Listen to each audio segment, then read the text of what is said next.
For at least the past decade, being busy has been pretty trendy.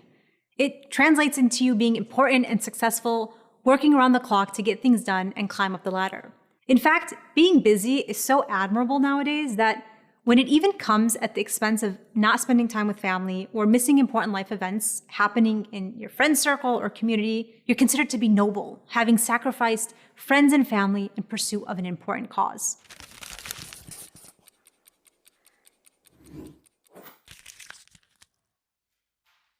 We've all got places to be, people to see, and overcommit ourselves way beyond our capacities just to keep ourselves occupied. Because today, that's somehow a measure of success.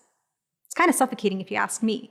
Constantly chasing after more minutes in the day to get more work done, make more connections in pursuit of getting more done in a shorter time. There's never an end in sight, which is why I think the mentality that we should have as Muslims is incredibly freeing.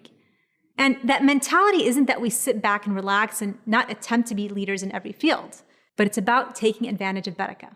Barakah roughly translates as blessings, but it's so much more than that. It's when Allah subhanahu wa ta'ala takes a particular positive aspect and multiplies it manyfold. Barakah in your money, for example, can be when you find yourself constantly spending on necessities, yet never sensing any loss. Somehow, the best of deals always come your way and doors open that you could never have predicted. Barakah in time works in a similar way.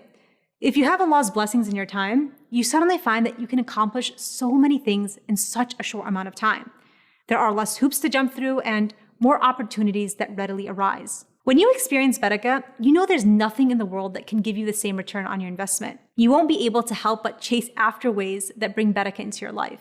And thankfully, as a Muslim, you're not left to any guessing games.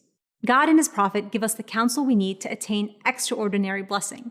So I wanted to share a few simple ways you can invite barakah into your life. Number one, take advantage of the early hours.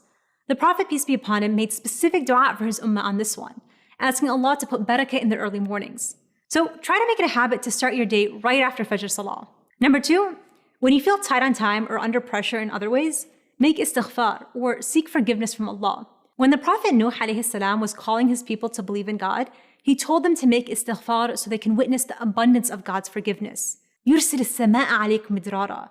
Do so and Allah will shower you with abundant rain. وَيُمْدِدْكُمْ بِأَمْوَالٍ وَبَنِينَ وَيَجْعَلْ لَكُمْ جَنَّاتٍ وَيَجْعَلْ لَكُمْ أَنْهَارًا. And He'll give you wealth and children and garden and rivers. You can have it all and more in this world.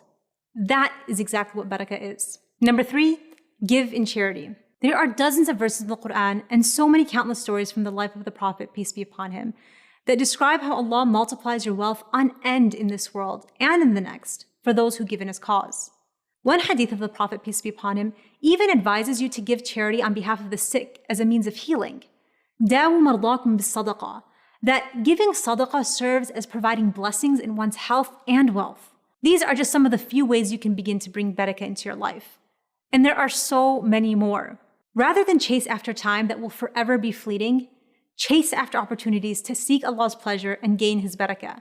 Because if you do, then you can sit back and relax while everything comes to you.